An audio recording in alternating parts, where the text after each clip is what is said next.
يا ضياء، أخبر رسول الله أن الحكام أصبحوا عبيدا لترامب، ليس فيهم المعتصم ولا الفاروق ولا أبي بكر ولا الرشيد. يا ضياء، أخبر رسول الله أن جيوشنا بها العتاد، ولكن ليس فيها لا خالد ولا المثنى ولا الحارث ولا القعقاع ولا بيازيد ولا المعتصم ولا صلاح الدين ولا قطز.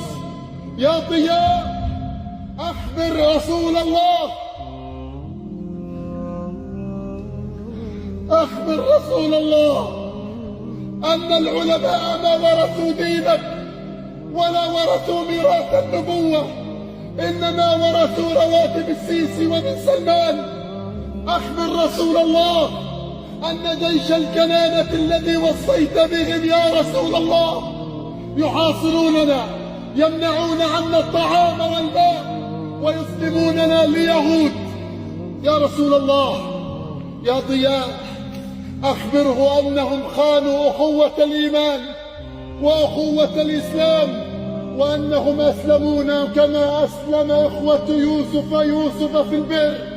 يا أمتي، القرآن حبل نجاتنا، فتمسكي بعراه كي لا نغرق